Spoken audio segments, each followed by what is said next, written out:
दंडवत करून भगवान गोपाल कृष्णांना अनंत कोटी दंडवत करून माझे गुरु वैकुंठवासी प्रातस्मरणे गुरुवरे बाबांच्या चरणी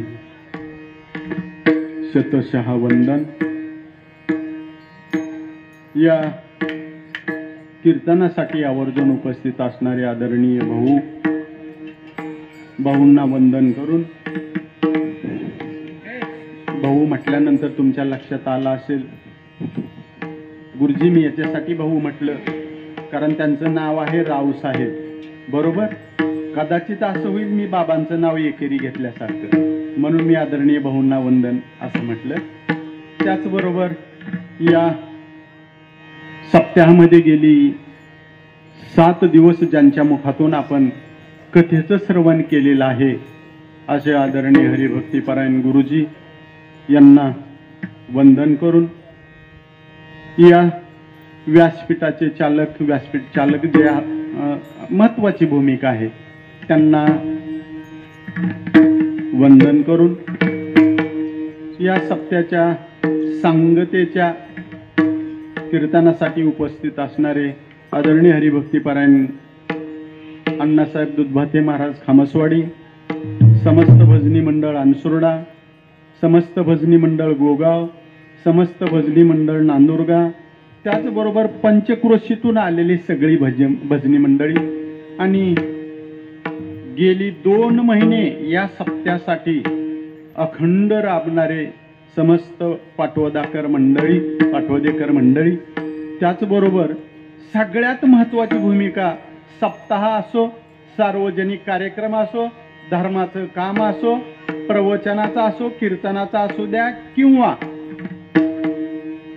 पताका लावण्याचं काम असू द्या, ज्यांची भूमिका महत्वाची असते त्या सगळ्या तमाम पाटोद्याच्या तरुण मंडळींना मी कोटी कोटी वंदन करतो. त्याचबरोबर उपस्थित असलेल्या सगळ्या महिला, एवढी सुंदर साऊंड सिस्टीम ज्यांनी दिली त्या सिस्टीम चालक दादा आणि दादांच्या परिवाराला वंदन करून, त्याचबरोबर गेली 7 दिवस अखंड भोजनाच्या पंगती, अन्नदानाच्या पंगती आपल्या आई जगदंबेच्या मंदिरामध्ये चालू आहेत.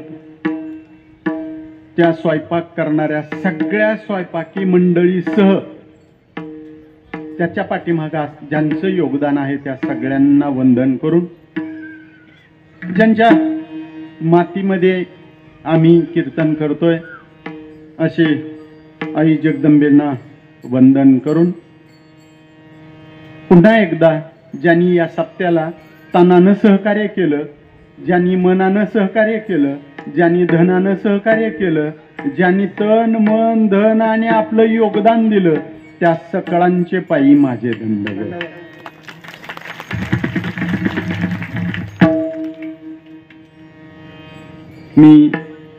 मला काही बंधनं घातली आणि ती बंधनं मी पाळणार आहे, परंतु बंधनं पाळता पाळता स्तुती नका करणं होईना.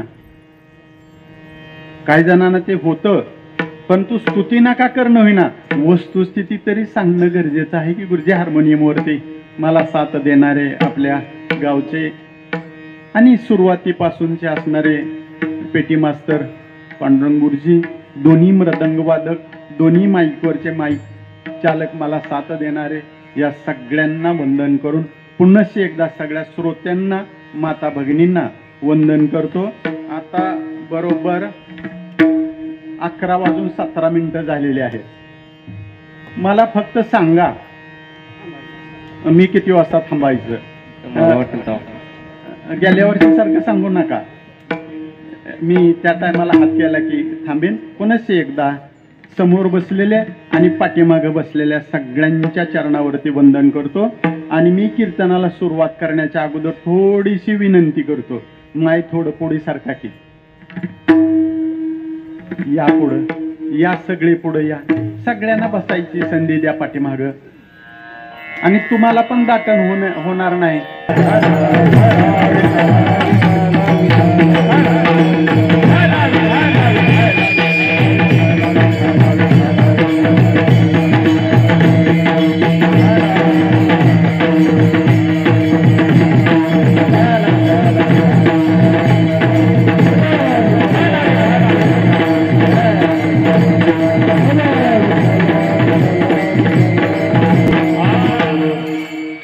आज 50व्या वर्षातील सप्त्याची सांगता आपण करत आहोत. समाप्ती करत नाहीत, आपण सांगता करत आहोत. आणि उद्यापासून 51व्या वर्षाच्या सुरुवातीकडं, आरंभाकडं आपण वाटचाल करत आहोत. गेली 50 वर्षे निर्विघ्नपणे, निस्वार्थपणे, निसंगपणे ही अविरत सेवा वैकुंठवासी प्रातस्मरणीय गुरुवर्य बाबांनी आणि त्या काळात मुळारंभाला असणाऱ्या सगळ्यांनी जे रोपटं लावलं, त्या रोपट्याला तुम्ही सगळ्यांनी खतही घातलं, पाणीही घातलं, वाढवलं. आपण ज्ञानोबरायाच्या भाषेत सांगायचं झालं तर इवले शे रोप आणि त्याचा वेलू गेला गगनावर.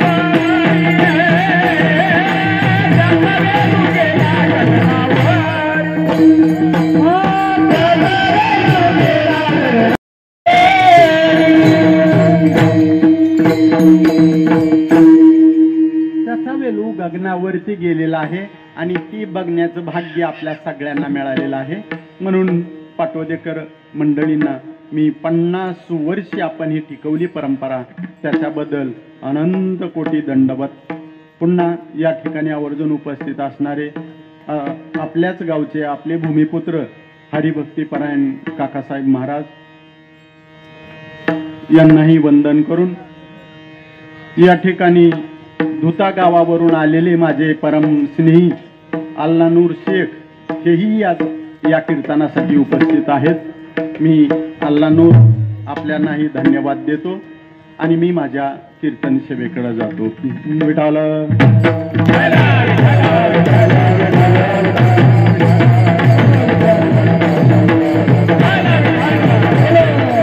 आज 50व्या वर्षाच्या सांगतेच्या काल्याच्या कीर्तनासाठी संतश्रेष्ठ जगद्गुरु तुकोबाराय यांच्या गाथ्यातील कालापर प्रकरणातील काल्याचं महत्व विशद करता करता येण्याचा अधिकार कोणाला, खाण्याचा अधिकार कोणाला, खायचं काय आहे, खायचं कसं आहे याचं यथार्थ चिंतन करणारा, सगळ्यांच्या पाठात असलेला, सगळ्यांनी ऐकलेला आणि सगळ्यांनी चिंतन केलेला अत्यंत महत्वाचा 4 चरणाचा अभंग आज आपण कीर्तन सेवेला घेतलेला आहे. या अभंगामधून ज्यांचा मी अभंग घेतलेला आहे त्यांचं 375वं हे अमृत महोत्सवी वर्ष आहे. तुम्हाला 7 दिवसात ऐकायला मिळाला असेल. संतश्रेष्ठ जगद्गुरु तुकोबारायांचं हे 375वं अमृत महोत्सवी वर्ष आहे.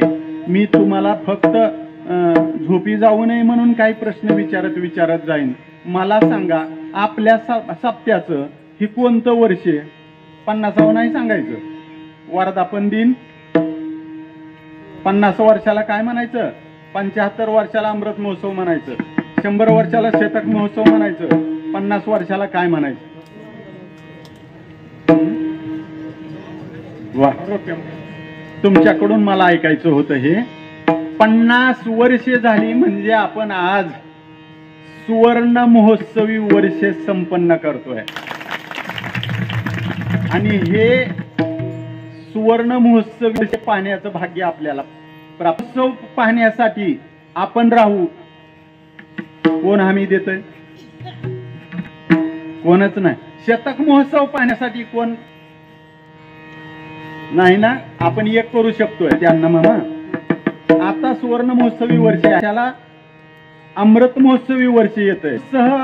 उत्सव अमृत महोत्सवाकडे न्यावा आणि त्या अमृत महोत्सवाच्या कीर्तनाला मी हजर राहावा.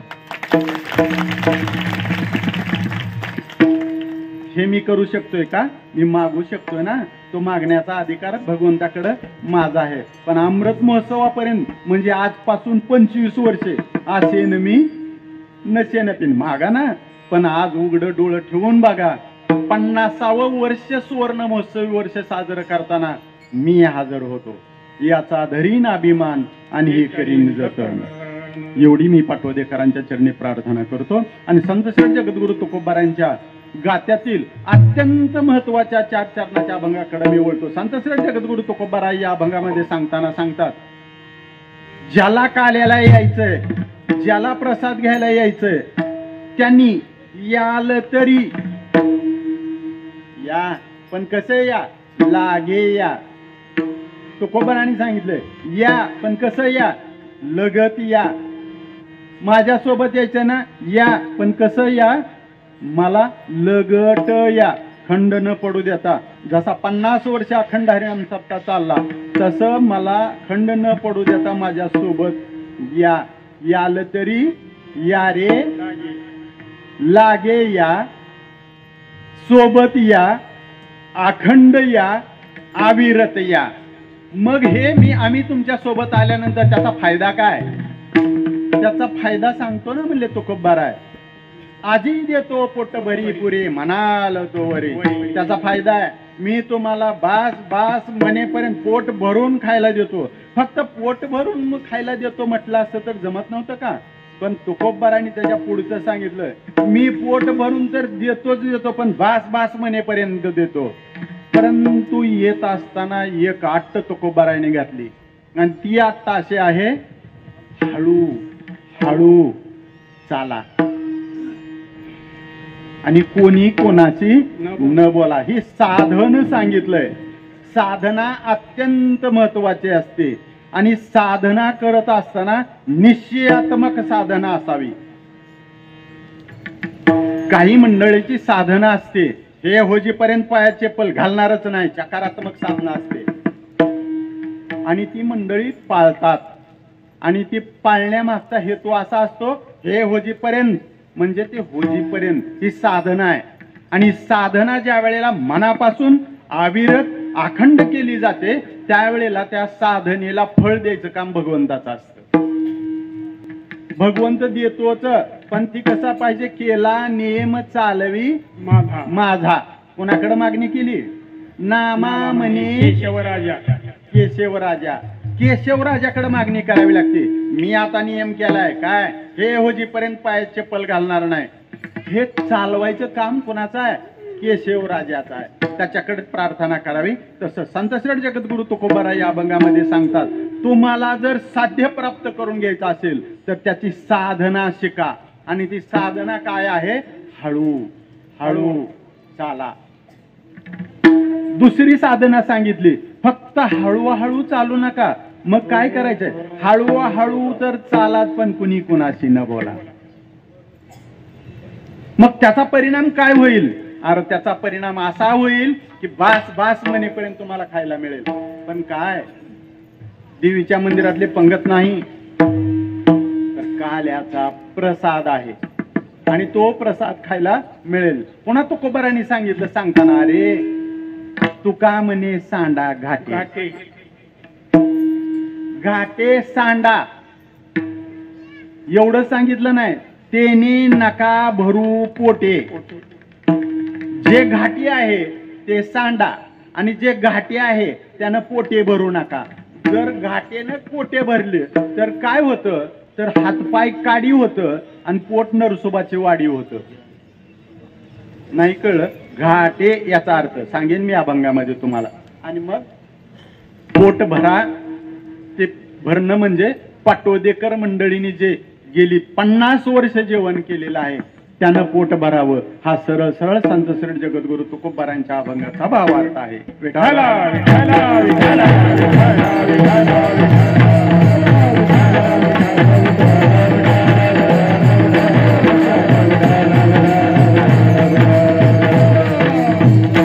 संतश्रेष्ठ जगद्गुरु तुकोबारा वर्णन करतात द्वापार युगातलं. उग कळण्यासाठी पोरांनो, मला पाटोद्यामध्ये आल्यानंतर थोडासा जोश येतो आणि जोश येण्यामागचं कारण आहे, ज्या वेळेला सक्षम श्रोता असतो त्यावेळेला वक्ता फुलून जातो, त्याचं वक्तृत्व फुलतं. आणि पाटोद्यामधला श्रोता सक्षम आहे कारण तरुण पोरं कीर्तनात असतात.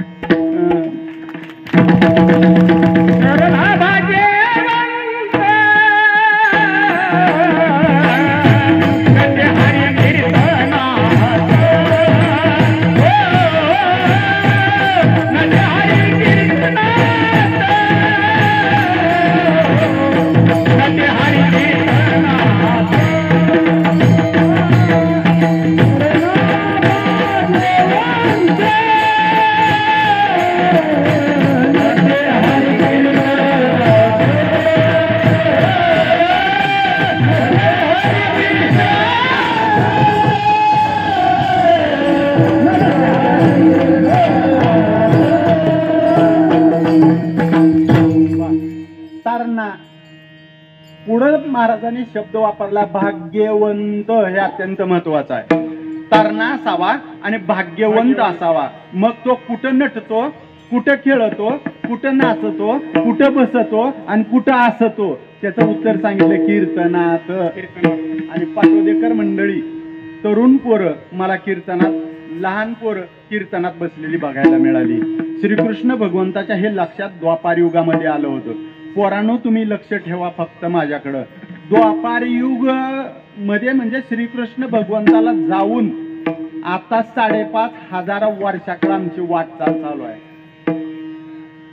पोरांनो, मला सांगा आता कुठलं युग चालू आहे? मोठ्यानं बोला. वा, छान. आता कलियुग चालू आहे. कलियुगाची वर्ष किती पोरांनो? अरे वा, ह्यांच्यासाठी टाळ्या वाजवा. मी का टाळ्या वाजवायला लावल्या सांगू का? आदरणीय हरिभक्तीपरायण 4,32,000 वर्ष कलियुगात येईल. त्याच्यातली गेली किती? बरोबर. पॉवर सर जरा ह्यांचा मला परिचय. भाऊंचे कोण आहे? नातू. आणि काका महाराजांचे कोण आहे? चला, पुन्हा एकदा केदार परिवाराला कोटी कोटी धन्यवाद. परंपरा 3ऱ्या पिढीपर्यंत आली. मी सांगू का, ही शोकांतिका आहे आणि त्या शोकांतिकेला कारणीभूत पोर नाही की आम्ही आहोत. आम्ही आमच्या पोराला कधी शिकवलंच नाही. ह्या गोष्टी शिकायची पोरं आजीच्या ना आज्याच्या मांडीवर. आजी सांगायच्या रामाच्या गोष्टी, कृष्णाच्या गोष्टी, भीमाच्या गोष्टी, अर्जुनाच्या गोष्टी, आणि ती नातू ते ऐकत ऐकत ऐकत मोठा व्हायचा. आता आजीची नाताची किती दिवसाला गाठ पडते मला माहिती. आणि पुन्हा महाराज मंडळी हे सांगण्यापेक्षा अजून थोडस मला कालेच्या कीर्तनाकडे जायचं बरं का. मी सगळ्या सांप्रदायिक मंडळीची क्षमा मागतो.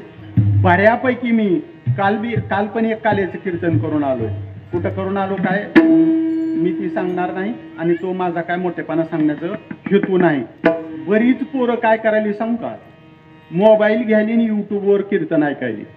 ऐकू द्या ना, युट्यूबवर दुसरं बघण्यापेक्षा हे चांगलं आहे की. पण युट्यूबवर वरून कीर्तन कार सांगायला लागले. सांगू द्या, माझं त्याच्यातही काय म्हणणं नाही, पण त्याच्यातलं काय आवडावं हे तरुणाला कळावं. ही खरी संशोधनाची गोष्ट आहे. मला काल मी ज्या गावाला कीर्तनाला गेलो होतो तिथल्या एका पोरानं उठून उभारलं आणि उठून उभारून हात वर करून म्हणलं, मला वाटलं काहीतरी बोलल. ते म्हणले, महाराज थांबा. मी म्हणलं काय? कीर्तनाचा अभंग मी सांगणार आणि तुम्ही कीर्तन करा. अरे शाबासर वागा म्हणलं, वाजवायच्यासाठी टाळ्या. त्यानं कीर्तनाचा अभंग सांगितला आणि मी काल कीर्तन त्याच्यावरती केलं. मला बोलवायला काहीच कुणाला माझी हरकत नाही. युट्यूबवरची माणसं बोलविताना सुद्धा त्यांना म्हणा, आम्ही कीर्तन म्हणणार आमचा पाठकरी तिथं आलेवर आणि त्याच्यावर तुम्ही कीर्तन करा. मी त्या कीर्तनकारा सगळं बोलविणाराचे पाठ थापडतो. विठाला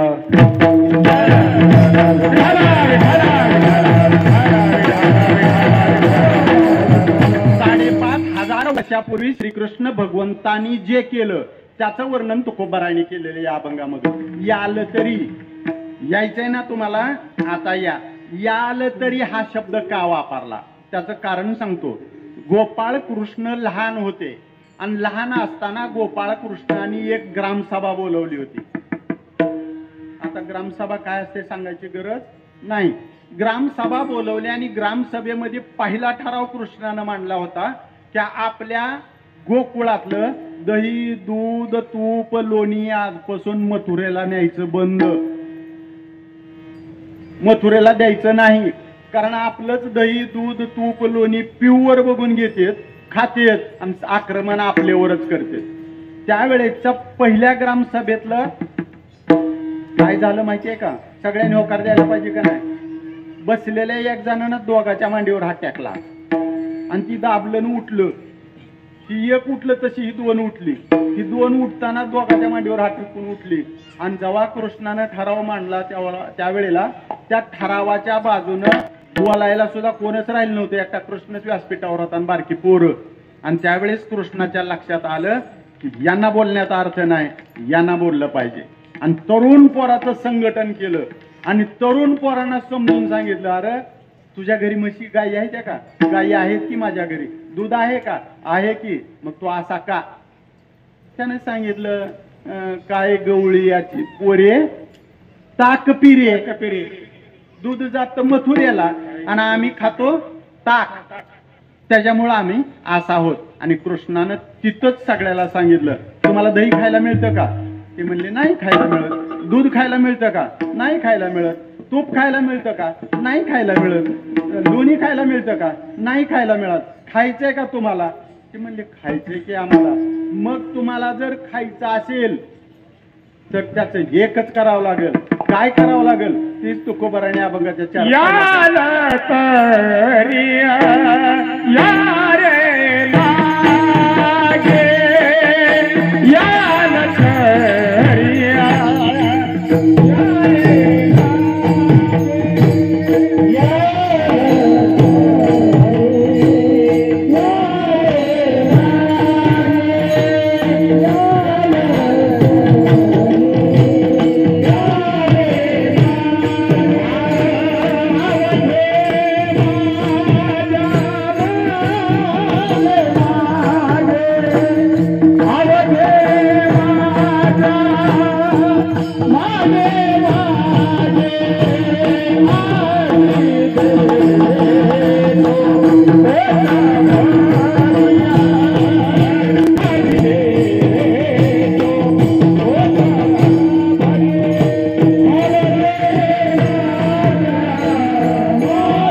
कलियुग आहे आणि कलियुग मध्ये स्वार्थ दाखवल्याशिवाय निस्वार्थपणे कोणच येत नाही. तुम्ही या भजनाला काहीच नाही, तुम्ही आपण हरिभजन केलं, पुण्याचा संचय होईल आणि देवीच्या देवळा जेवायला मिळेल, येतील. ही जास्त कोणाला कळतं माहितीये का? वाटतो देत ही सांगायची गरज नाही. परंतु उद्या सकाळी मतदान असावं ना, आज म्हणावं चल धाब्यावर. कळलं ना मला काय म्हणायचं ते? ती काय म्हणतं माहितीये का? तुम्हाला सगळं, आमच्या वाड्याचं अख्खं सगळं तुम्हाला, पण आदल्या दिवशी कुठं जावं लागतं?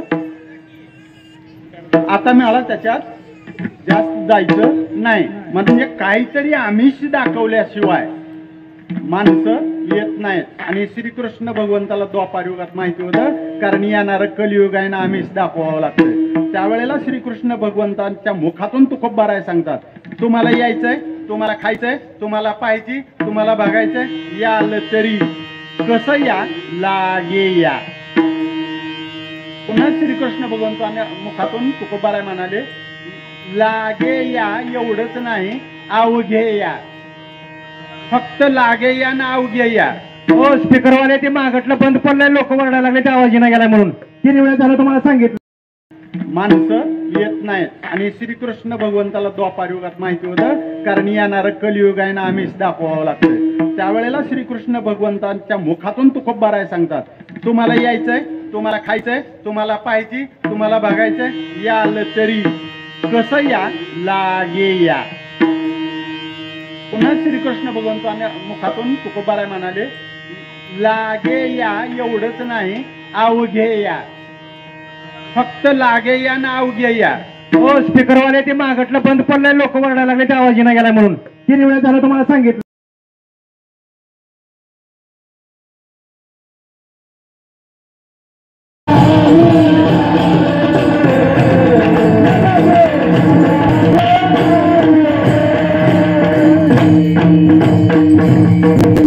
जगद्गुरु तुकोबारायांचा अवघे या रे म्हणण्यामागचा एकच हेतू होता, लहानानं यावं, थोरानं यावं, यारे यारे लहान थोर नारी नर, सकळाशी येते आहे अधिकार. सगळ्यांनी यावं ते म्हणजे सगळ्या जातीच्यानी यावं, सगळ्या धर्माच्यानी यावं, सगळ्या पंथाच्यानी यावं, सगळ्यांना यावं म्हणून सांगणारा संप्रदाय. सकळाशी येते आहे अधिकार म्हणणारा एकच संप्रदाय आहे जगामध्ये आणि तो आहे वारकरी. वेगवेगळे विचार सांगितले जातात त्यांचे एकमेव असा आहे. पंढरपूरला गेलेली मंडळी पाटोद्याची भरपूर आहे. त्या दर्शनाला जाता का नाही? पांडुरंग आवडतो का नाही दर्शन घ्यायला? आधी कोणाचं दर्शन आहे? पुंडलिकाच्या नंतर ज्या वेळेला आपण मंदिराच्या जवळ जातो त्यावेळेला बाहेर अगोदर कोणाचं दर्शन आहे? तुकोबारायाचं दर्शन घेतल्यानंतर नामदेवरायाचं दर्शन आहे. नामदेवराय आणि गोरोबा काकांचं दर्शन झाल्यानंतर तुकोबारायाचं घेतलं की पांडुरंगाचं दर्शन. कळण्यासाठी पुंडलिकराय कुणाचे म्हणणार नाही पुढं, त्याच्या पुढं चोखोबारायचं दर्शन. चोखोबाराय कोणाचे समजून घ्या तुम्ही. जातीला तुम्ही जाता त्यावेळेला नामदेव पायरीला असणारे नामदेव कुणाचे जातीनं, मी नाही सांगणार. नामदेवराय कुणाचे, त्याच्या पुढे चला मध्ये गेल्याचं दर्शन आहे गोरोबा काका जातीनं कुणाचे. पुढे चला तुकोबारायच्या पादुकायचे कुणाचे. चला पुढे आता मग पांडुरंगाचं दर्शन आहे. म्हणजे सगळ्या जाती धर्माच्या संत आहेत आणि त्यांच्या काही भाव भक्तिया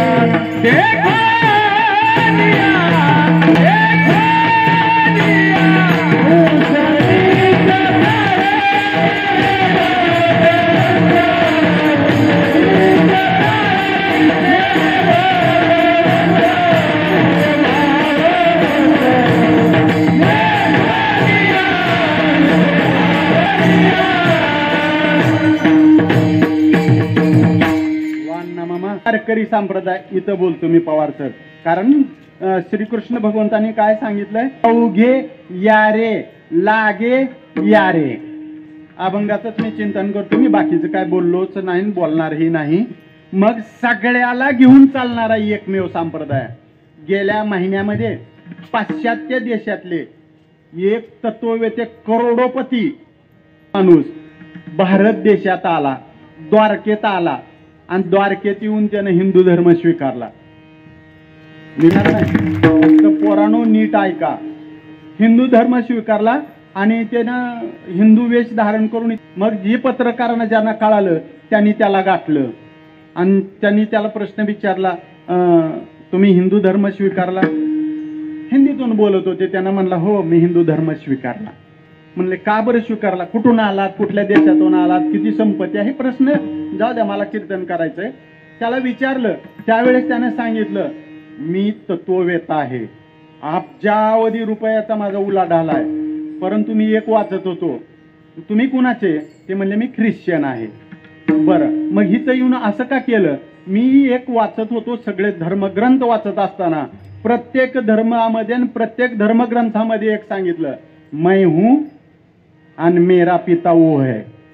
आणि मी शोधत होतो की मग त्याचा पिता ती आहे. आम्ही ह्यांनाच भाजायचं, सगळ्यांनी ह्याच करायचं, पूजा अर्चा सगळं ह्यांनाच मानायचं. आणि त्यांनी सांगायचं की मेरा पिता वो है. मग त्याचा पिता म्हणजे त्याचा बाप कोण?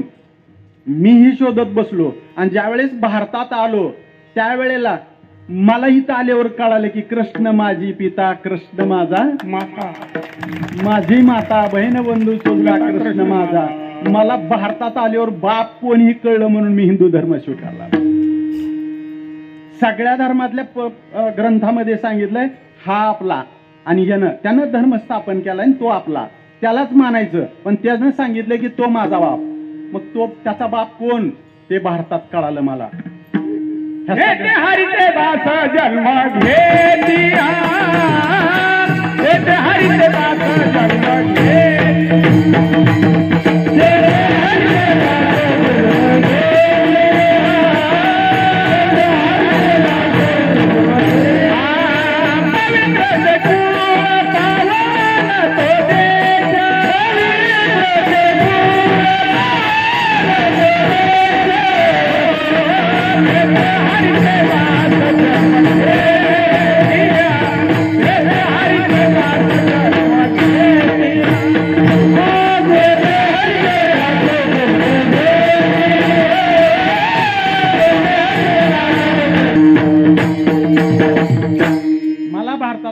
तर कारण तीर्थक्षेत्र भारतात आहेत.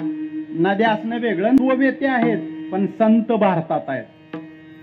आमच्याकडं मोठे मोठे चर्च आहे, तो भारताचं वैभव आहे आणि हे भारतवासियांना कळलं पाहिजे. आज अख्खा अमेरिका एवढा प्रगत देश कृष्ण भक्त होतोय आणि कृष्णाचं मंदिर चालू आहे. पांडुरंगाची एक दिंडी चालू आहे आता आणि किती करोडो रुपयाचं मंदिर बांधणार आहे ती. मग हे आम्हाला कळावं. आणि माय आता तुमच्याकडे बघून मी कीर्तन सांगणार आहे, अभंग सांगणार आहे, चरित्राकडे येणार. आळंदीला गेलं, माळ बुका विकत बसलं जगत. माळ बुका विकता विकता त्यानं तबला विकायचा दुकान टाकलं आणि त्याला एक पोरग झालं. पोरग झालंय आता या वर्षी 9 वर्षाचा, गेल्या वर्षी 8 वर्षाचं होतं. गेल्या वर्षी 8 वर्षाचा असताना त्या पोराला आता फक्त महिलांनी बोलायचं. ज्ञानेश्वरी मध्ये किती ओव्या आहेत त्या?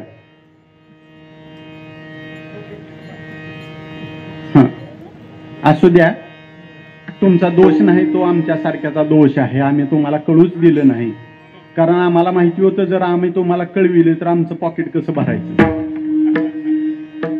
चला, तेवढ्या ओव्या 8 वर्षाच्या पोराला पाठ आहे त्या, आता 9 वर्षाचं पोरग झालं.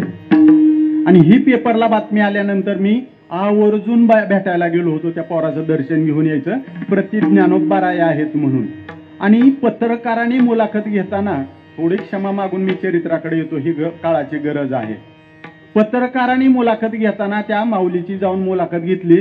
अहो 8 वर्षाच्या पोराला 18,000 ओव्या ज्ञानेश्वरीतल्या कशा काय पाठ आहे त्या? त्यावेळेला तिनं सांगितलं काहीच नाही हो, पूजा केली की आमचा सासरा म्हणजे पोराचा आजा ज्ञानेश्वरी घेऊन बसतं वाचतं, ते ऐकून ऐकून पोरानं पाठ केली. 50 वर्ष झाली हो ज्ञानेश्वरी आपण ऐकतो. 50 वर्ष झाली ज्ञानेश्वरीची आपण पारायण करतो. किती ओव्या पाठ आहे त्या? त्यानं आजनं वाचलेली पाठ कशी केली? त्या पत्रकारानं चौकस दृष्टीनं विचारलं, माय तुम्ही जरा नीट सांगा की. ते म्हणले मग मी काय आडवं सांगायले का? अहो तुम्ही हे पोरग लहान असतानापासून काय केलं? ते म्हणजे काहीच नाही, मी त्याला फक्त सजवते, हे करते, आपलं सगळं सांगितलं. पुन्हा म्हणले आणखीन काय केलं? खरं सांगू का? ते म्हणले, पत्रकार म्हणला खरं सांगा की माय. काहीच केलं नाही हो, ही पोटात असताना 108 पारायण ज्ञानेश्वरीची केली, 108 पारायण गर्भात ऐकली. आखी ज्ञानेश्वरी तोंडी पाठ आहे त्या पोराला. जावा आळंदीला गेल्यानंतर या भेट घेऊन. म्हणजे गर्भात असल्यानंतर ज्ञानेश्वरी वाचल्यानंतर त्या लेकराला ज्ञानेश्वरी पाठ होते. अजून एक कथा आहे आपल्या पुराणामध्ये, अभिमन्यू चक्रव्यूह फोडाय. आता मोठ्याने बोलायला काय हरकत नाही. अभिमन्यू चक्रव्यूह फोडायच्या पोटात, बरोबर आहे? इथं बसलेल्या सगळ्यांना माझी विनंती आहे, अभिमन्यू चक्रव्यूह फोडायचं ज्ञान. मी तुमचं दर्शन घेतो आणि मग कीर्तनाकडे जातो. आता बघायला नाही, त्यानं चक्रव्यूह फोडलं, माहिती आहे? माहिती आहे नाही. जावाना आळंदीला आता 8 वर्षाचं या दर्शन घेऊन. हे तुमचं काम आहे. आपण सांस भी कभी कभी बहुत ही मालिका जाते म्हणून जर ताट घेऊन पुढे गेला तर पोटातलं काय करील? चला, मला माझ्या अभंगाकडे जायचं आहे. तुमच्यासाठी, माझ्यासाठी. माझी लेकरं आज संस्थेतली आली नाही ती, नाहीतर ती पोरं मला लई छान उत्तर देते. ती पोरग जर बिघडलं तर दोष कुणाचा? पोरं उत्तर देते ती मला. आई वडिलांना हेच उत्तर मला पोरं देते ती. का बरं? त्याच्यावरती ज्या वेळेला संस्कार करायला पाहिजे ते होणं गरजेचं आहे. हे पाठवदेत सांगण्याची गरज नाही, कारण पाठवदेत संस्कार केलं म्हणूनच ही लेकरं कीर्तनात ऐकली.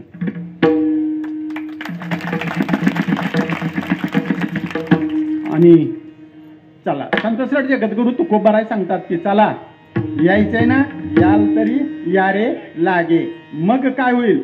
कसं या? याल तरी या रे लागे, अवघे माझ्या मागे मागे, माझ्या माग माग या, याल तरी या रे लागे. फायदा काय? ते तुकोबाराने अभंगाच्या दुसऱ्या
गरज नाही, कारण पाटोद्यात संस्कार केलं म्हणूनच ही लेकरं कीर्तनात ऐकली.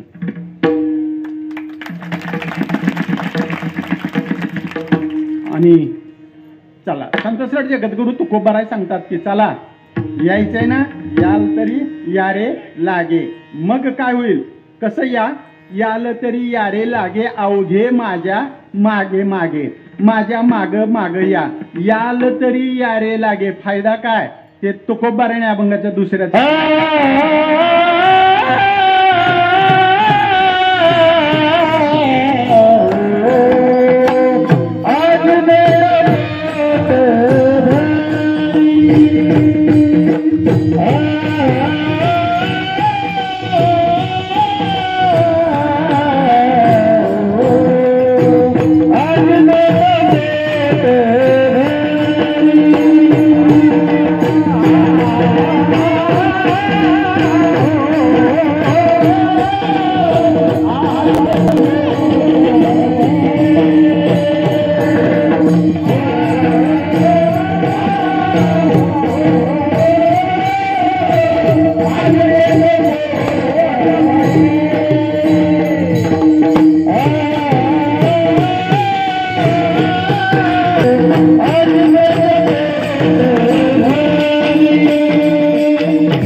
जगद्गुरु तुकोबारायच्या अभंगाचं चिंतन करताना तुकोबाराय सांगतात, आजी देतो पोटभरी, मी आज पोट भरून देतो.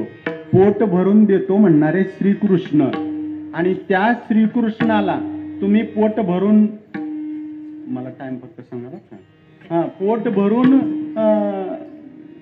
देतो म्हणणारे श्रीकृष्ण खाणारे गोपाळ आहेत. एकदा काय झालं, हे पोट भरून खाणं आता आहे का पूर्वीपासून आहे?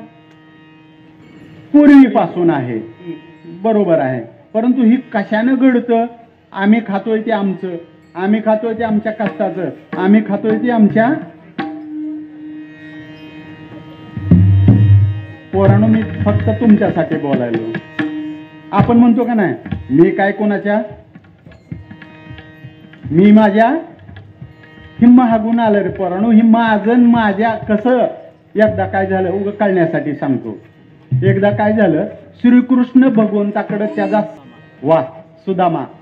सुदामा आला आणि सुदामा कृष्णाला म्हणा, सगळं माझं माझं माझं म्हणते तिने, ह्यांचं तर काहीच नाही रे, किती म्हणशील माझं माझं कबाड ओझ, हे माझं माझं कसं काय म्हणते. मग कोणती माया? एक स्वजन मोहिता माया, 2 विमुखजन मोहिता माया, आणि 3 स्वमोहित. विचारल्यावर कृष्ण हसलं गप बसलं. पुन्हा म्हणले ही माया कशी काय सांग. येऊ सुदामा म्हणला आंघोळीसाठी म्हणाले चला. ती म्हणला मायेचं सांग. ती म्हणला ई पुढं, अजून जरा ई पुढं, कंबर इतकं गेलं, सांग आता अजून जरा. आणि जर मी एवढं पाण्यात गेलो तर निलकी पाणी मला वाहून, आणि तुझा प्रश्न तसाच जाईल राहून, मी काही येत नाही. ते म्हणला जरा ही पुढे मी आहे की, तू कशाला घाबरायला, तुझं जेवलं काय, मी सकाळ सांगू का. एका पोराला मी विचारलं, तू कॉलेजला जाऊन किती वर्ष झाली, तू 10 वर्षामध्ये किती मित्र मिळवले? त्यानं म्हणला जीवलग 50 मित्र आहेत म्हणून. मी त्याला म्हणलं मित्रा एक तुला वाक्य सांगू का? ती म्हणला सांगा की महाराज. सुद्धा कळत नाही रे, फक्त कॉलेजला शिकवायचं मला कळतं.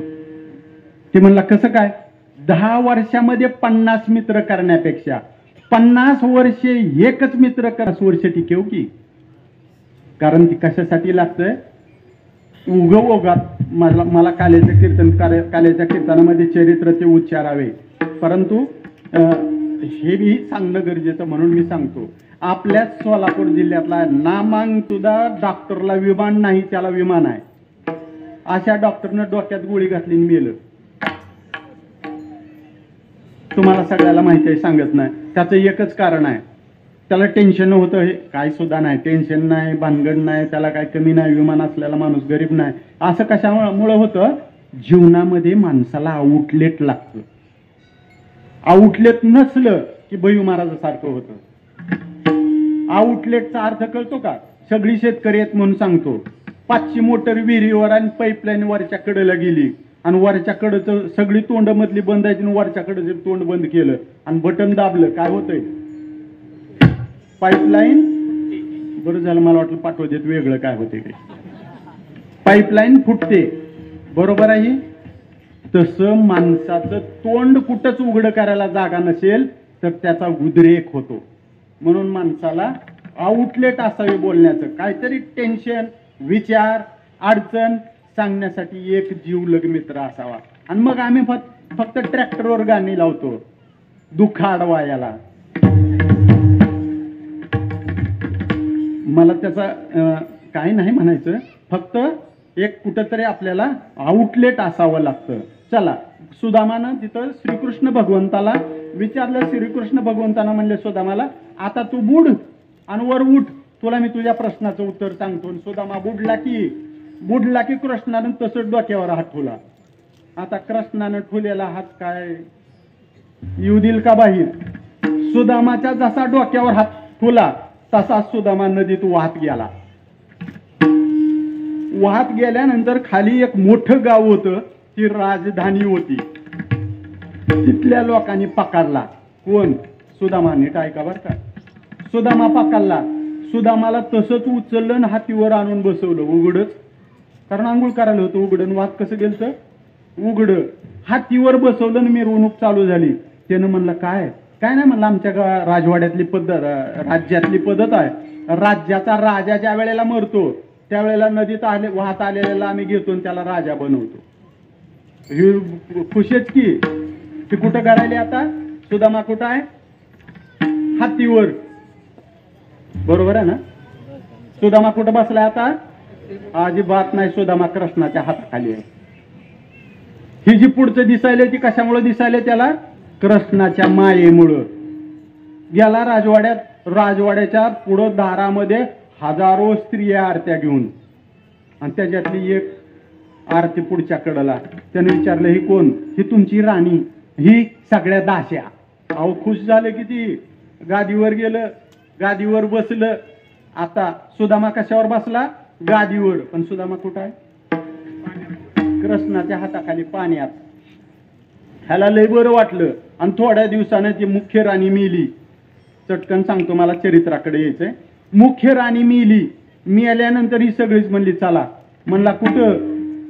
काय नाही, आमच्या राज्याचा एक नियम आहे. म्हणला काय नियम आहे?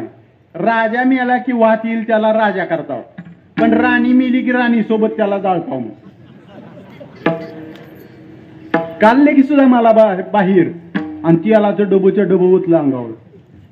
गोड्या तेलाचं, तुपाचं, कशाला पेटलं तरी जुनी. राणीला ज्या चित्तीवर टाकलं त्याच्यावर ह्याला बी धरलं. आणि जेव्हा पोळायलं, जळे माझी काया लागला वनवा. सुदामा लागला रडायला. आणि जसा पोळायला चटकं बसलं तसं नदीत बसलेलं गपकन उठलं. आणि म्हणला, कृष्णा तुला काय कळतंय का नाही रे? मला वाचवायला कसलं पोळायलं, सगळ्या अंगाला फोड आलं माझ्या, किती चटकं बसायलं, तू यायचं असतंय का नाही? कृष्णानं म्हणलं कुठं आहे? बघायलं कुठंच नव्हतं. म्हणलं कृष्णा माझ्या अंगावर तेल ओतलं होतं की, दाखव की. मग नाही की. पिटविलं होतं, दाखव की. मग नाही की. राजा झालो होतो, दाखव की. मग नाही की. कृष्ण म्हणला चल. म्हणलं कुठं? घरला. अरे माझ्या प्रश्नाचं उत्तर, हीच तुझ्या प्रश्नाचं उत्तर आहे. नसताना जे भासत ती देवाची माया आहे, आणि त्याच्यातच जीव अडकतो. मग हे जाण्यासाठी काय करावं लागतं? साधकानं पहिलं शुभेच्छेवर आरूढ व्हावं लागतं. मग शुभेच्छा झाली की मग विचारणेवर जातो.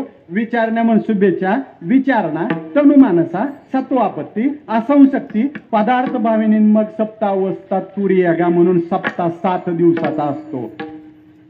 हे आमच्या पोराली शिकवावं. आणि असा हा श्रीकृष्ण भगवंत गोपाळानं म्हणाला, आजी देतो पोटभरी, पुरे म्हणाल तो वरी. बास बास म्हणेपर्यंत देवीच्या मंदिरात पंक्तीला बसल्यानंतर अर्ध्या पोटानं पाठवू देतलं. 7 दिवसात कोण उठलं? आता मी प्रश्न मला सांगा, जागे आहेत असं समजून सांगा. अर्ध्या पोटानं कोण उठलं? सगळे पोट भरून जेवली, पण ताटात न शिल्लक ठेवता कोण कोण उठलं? माझा नाही प्रश्न कळला. जेवायला वाढलेल्या ताटात शिल्लक न ठेवता कोण कोण उठलं? बास, आता मला चरित्राकडे जातो मी. अजून एक ओघात आलं म्हणून सांगतो. जेवताना ताटात शिल्लक ठेवू नये. जसं माणसाचं आयुष्य श्वासावर आहे तसं माणसाचं जगणं ठरलेलं आहे. त्याच्या आयुष्यामध्ये किती अन्न हे त्याच्या जन्मापासून लिहिलेलं आहे.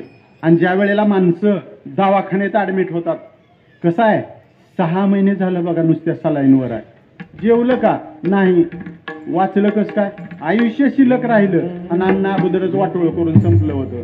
म्हणून 6 महिने बिना अन्ना पाण्याचं. मरत तर नाही कारण श्वास शिल्लक आहे तर, आणि खात तर नाही कारण आधी संपविलेलं आहे. म्हणून अन्न सुद्धा सांभाळून खावं. लोकाच्या लग्नाला गेला म्हणून वाढ ताट भरून जा उठून असलं करायचं नाही, कारण ते तिचं जात नाहीत, आपलं जातं नशिबातलं. चला बस. संतश्रेष्ठ जगद्गुरु तुकोबाराय सांगतात, आजी देतो पोट भरी, पुरे म्हणाल तो वरी. परंतु एक साधन आहे आणि त्या साधनेचं वर्णन संतश्रेष्ठ जगद्गुरु तुकोबाराने अभंगाच्या 3ऱ्या चरणात केलं. हळूहळू चाला,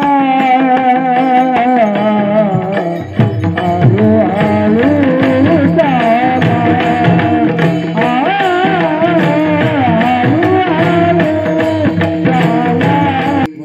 मला संयोजकांनी दिलेला वेळ संपत आलेला आहे. मी पुढच्या 2 चरणाला हात न घालता एवढं सांगतो, हळूहळू चाला, कोणी गुणाशी न बोला. कारण परमार्थातली ही अवस्था आहे. परमार्थ हा व्यवस्थेचा असू शकत नाही. परमार्थ हा अवस्थेचा असतो आणि ही अवस्था आहे. आणि मग तुकोबाराय म्हणाल, तुका म्हणे सांडा घाटे, तेने नका भरू पोटे. सांडे म्हणजे जे नाशवंत आहे, जे नासणारं आहे, ज्याच्यातून आपला फायदा नाही, जे स्वार्थी आहे, ते सांडा, त्यानं पोट भरून बसवू नका. असा सरळ सरळ अभंगामध्ये तुकोबारांनी भावार्थ केला आहे. आणि आपल्याला चरित्राकडे आता जायचं आहे. विठोबा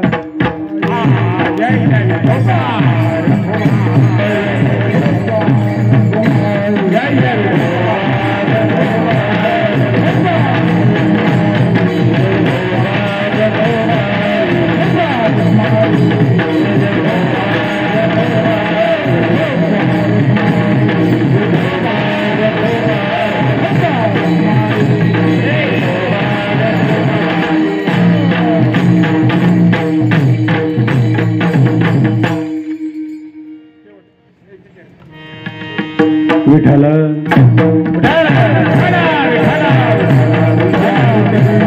लागे अवघे माझ्या मागे मागे, आजी देतो पोट भरी, पुरे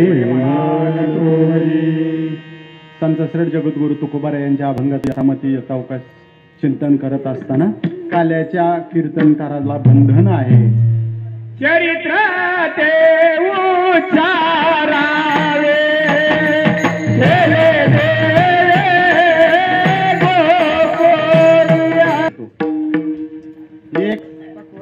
मी माझं गाव एकंबी मध्ये मठामधला सप्ताह असू द्या ना, कोणाचंही काय कार्य असू द्या, तिथं साळुंकेचे 1 जण आहेत माझ्या माहितीप्रमाणे, ते पाटोद्याचेच रहिवासी आणि ते एवढं सुंदर सेवाधारी आहेत.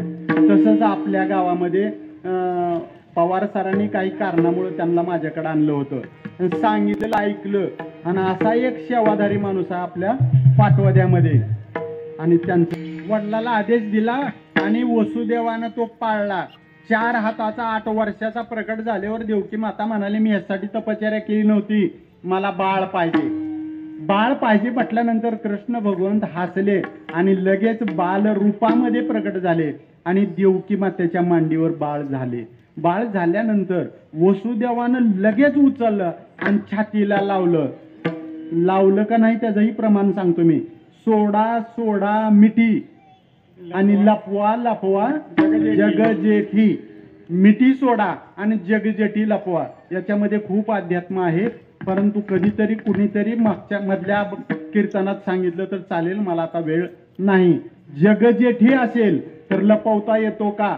आणि जर लपवता येत असेल तर तो जगजेटी असेल का? चला चला वसुदेवाने वसुदेव आणि पुन्हा त्यांना घेऊन कसं जायचं त्यांनी इच्छा व्यक्त केली टोपल्याची. टोपलं आणलं, टोपल्यात ठेवलं. गुरुजींनी थोडस इथं प्रशंका उपस्थित करू का? वसुदेवानं कृष्णाला गोकुळाला नेलं. कशात नेलं? रथावर नेलं, हातीवर नेलं, कशात नेलं? टोपल्यात. बरोबर. टोपलं कुठं होतं? वसुदेवाच्या बंदीशाळेत. टोपलं वसुदेवाच्या बंदीशाळेत का जेवायला ठुलतं का? मग टोपलं कसं काय होतं? ही प्रश्न आपल्याला पडावेत आणि त्या प्रश्नाची उत्तर आपण शोधावी. टोपलं आणलं, टोपल्यात ठेवलं आणि जेव्हा उचलीला कमला पती त्यावेळेला पायीची बंधने उचलेला कमळा पती पायचे बंधने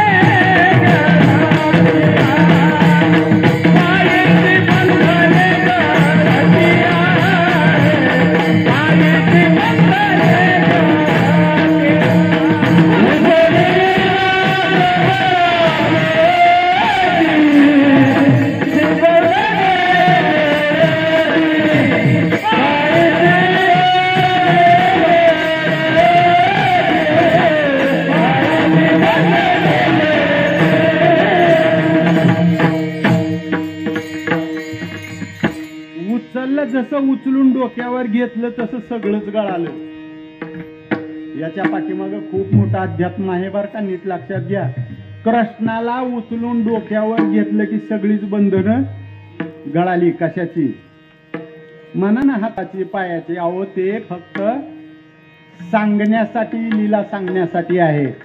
आयुष्यातली जेवढी बंधनं आहेत ती सगळीच बंधनं गळतात. पण कधी?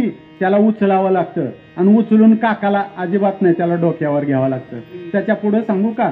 भगवंताचं नामस्मरण, भगवंताचं स्वरूप, भगवंताचं चिंतन डोक्यात असावं लागतं. एकदा डोक्यात घेतलं की सगळंच खालचं गळायला लागतं. चला, श्रीकृष्ण भगवंताला घेऊन वसुदेव निघाले त्यावेळेला जेलच्या बाहेरून कुलप होती का मधून होती? बाहेरून कुलप होती. सगळी बाहेरची कुलप निघाली. पहारेकरी झोपी गेले. वसुदेव निघाले. आपल्याला पटकन थांबायचंय कारण पवार सर करून खून आली मला, पटकन थांबायचे आपल्याला. बाहेर निघाले, पहारेकरी झोपले. निघाले त्यावेळेला पाऊस पडत होता. कसा? धो पाऊस अजिबात नव्हता. तर पाऊस कसा होता? तर अमृतवृष्टी चालू असताना त्याचं असणारं आसन शेष भगवान नाग. त्याच्या लक्षात आलं की माझा स्वामी जातोय आणि याला मूर्खाला कळत नाही. मला येतय. मी लहान होतो ज्या वेळेला पाटवद्याच्या सप्त्याला येत होतो त्यावेळेला सप्ताह मंदिरात चालायचा. हिथं एक चावडी होती आणि चावडीमध्ये आम्ही ज्ञानेश्वरी पारायणाला बसायचं आणि हिथून गुडघे इतकं पाणी व्हायचं. आता या दिवसात त्याचा साक्षीदार मी आहे आणि त्यावेळेस इथं आम्ही वाचायला बसायचं. चला कोण कोण बसायचं हे पुन्हा मला बंधन घातलंय संयोजकांनी, कोणाचं नाव घेऊ नका, ते मला माहिती आहे. शेष भगवंत आले आणि पाची फळा काढल्या आणि वसुदेवाच्या वर श्रीकृष्णावर धरल्या. त्यावेळेला पडायला पाऊस थांबला नाही. वसुदेवाला वाटलं बरं झालं ढगारा पुढे गेला, पण ढगारा पुढे गेला नव्हता. शेष भगवंताने छत्री धरली होती. वसुदेवाला वाटलं छत्री तर कोण धरणार नाही, माझजवळ तर नाही. ढगाराच पुढे गेला आणि वसुदेव झप पावलं टाकत यमुनेच्या काठावर गेले आणि यमुनेच्या काठावर गेले की तसंच पुरात शिरले. पण थोडं चिंतन करा. आम्ही असं सांगतो, पाणी यमुनेचं वाढायला लागलं. गुडघ्याला आलं, कमरेला आलं, छातीला आलं, गळ्याला आलं. बरोबर आहे ना? आता मी एक प्रश्न विचारतो, यमुनेचं पाणी गळ्याला आलं का गळ्या एवढ्या पाण्यात वसुदेव गेलं? पाणीवर विचार. पाणी अगोदरच यमुना दुथडी भरून वाहत होती. दुथडी नदी ज्या वेळेस वाहते त्यावेळेला पटांगणात वावरात पाणी पसरते, पुन्हा त्याच्यापेक्षा पाणी वाढत नाही. म्हणून यमुनेचं पाणी कसं काय वाढलं? चला त्याच्या पाठीमागं भक्तिशास्त्रातली 27 कारण आहे. ती मला दिलेला वेळ संपलाय. मी त्या 27 कारणाला स्पर्श बघूया कधीतरी. वसुदेव निघाले आणि ज्या वेळेला कृष्णाच्या लक्षात आलं टोपल्यात की वडिलाची फजिती व्हायली, ती टाचा उचलू बेजार व्हायला लागलं. पुन्हा हळू टोपल्यातून पाय काढला आणि त्याने लाविला अमृत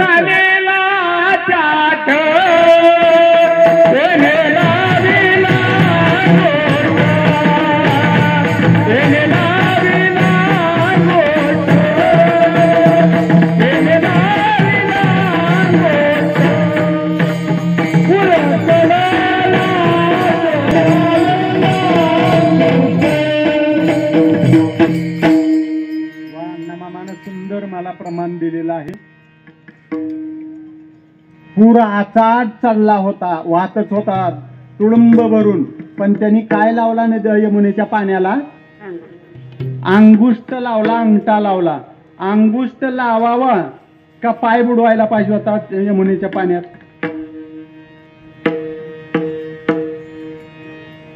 सांगा की सगळ्यांना माहिती आहे. चटकन बोलला तर पटकन समजू की कृष्णानं पाय बुडवायला पाहिजे होता का अंगठा लावायला पाहिजे होता? जाऊ द्या, आता मी जास्त खोलात जात नाही, आपल्याला वेळ थोडा आहे. अंगुष्ट लावला. जसा अंगुष्ट लावला तसा यमुनेचं पाणी दुभंगलं हो. अशी मधून वाट पडली. असं दोन्ही पाणी दोन बाजूला झालं. वाहणारं पाणी, अखंड जाणारं पाणी दुभंगलं. तुम्ही म्हणाल कुठल्याच विज्ञानामध्ये शिकलेली पोरं म्हणते ती, कुठल्याच विज्ञानामध्ये असं लिहिलं नाही कुणी तर पाय लावला आणि पाण्याचं पाणी दुभंगलं. दुभंगतं का पोरांनो? नाही ना. मग कसं काय दुभंगलं? मी पाण्याचा गुणधर्म सांगतो तुम्हाला. वंजळ करून घ्या वरी फेका.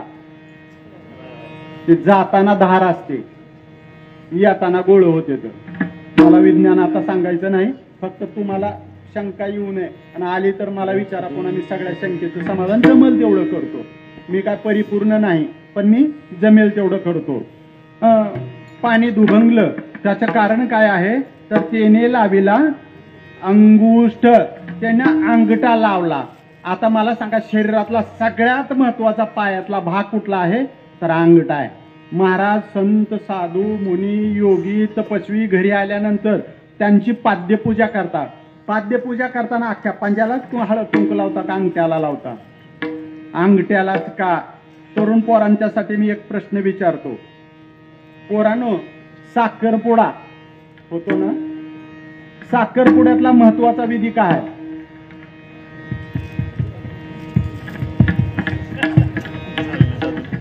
आमचं पवन काय म्हणलं ऐकलं का?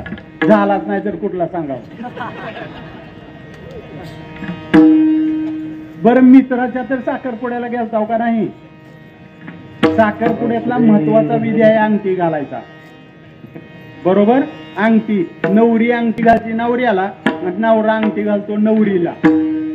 कोणत्या बोटात घालतो? मी एका साखरपुड्याला गेलतो, अंगठी जरा मोठी होती म्हणून मधल्या बोटात घातली, आणि दुसऱ्या साखरपुड्याला गेलतो, जरा मिडियम होती म्हणून अंगठ्या कसल्या बोटात घातली. घालते ती का? नाही ना. कुठल्या बोटात घालते ती? अनामिकेमध्ये करंगळीच्या बाजूच्या बोटात. का?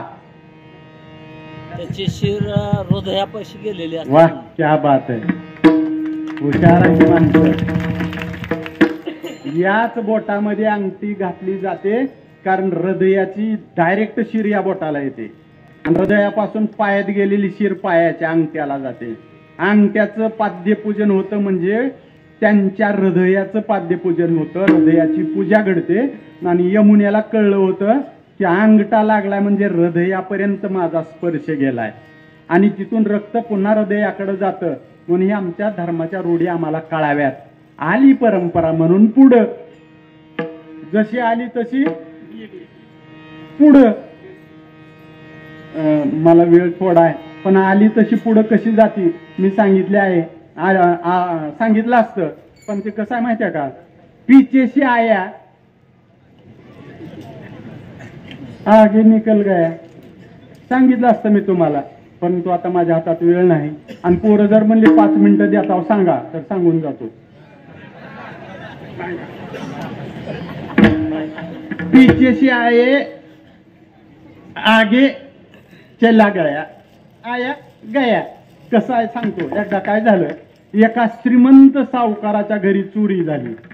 4 चोरांनी चोरी केली, आणि चोरी केल्यानंतर बाहेर निघताना नेमकं वॉचमननं बघितलं. ह्या चौघांनी विचार केला, ही ओपन पुरावा झाला. आता काय करायचं? चौघांनी मिळून दाबून मारलं हो त्याला. मेले की म्हणले, आता काय पुरावा नाही, संपला. त्याला कुणी मारलं त्याचा पोलिस महाराष्ट्राचे तपास करते. मग ह्या चौघांनी ठरलं, उचला म्हणले याला आपण नदीत टाकू. नदीत बी टाकलं तर ही नदीत कसं गेलं म्हणून पुन्हा पोलिस चौकशी करते ती. पुरून टाकू, कुणी पुरलं म्हणून पोलिस पुरलेलं उकरते ती. जाळून टाकू. कसं जाळालं म्हणून पुन्हा पोलीस उकडते ते. मग काय करावं, त्यातला एक शहाणा होता. त्या शहाण्यानं काय केलं, मुस्लिम समाजामध्ये प्रेत नेण्यासाठी एक काय असती, ती जाळी असते ना, ती गेलं घेऊन आलं, त्याच्यात त्याला झोपविलं, फुलं बिलं टाकली आणि चौघांनी खांदा लावला. आमच्याकडं खांद्यावर एकदा घेतलं की कुठपर्यंत न्यावं लागतंय. आणि ही सवयवर गेल्यावर सुद्धा मागचं पुढून पुढचं मागं होती हो का दुसरं खांद कधी बदलतो. आणि ही सवयवर गेल्यावर सुद्धा मागचं पुढून पुढचं मागं होती हो का दुसरं खांद कधी बदलतो.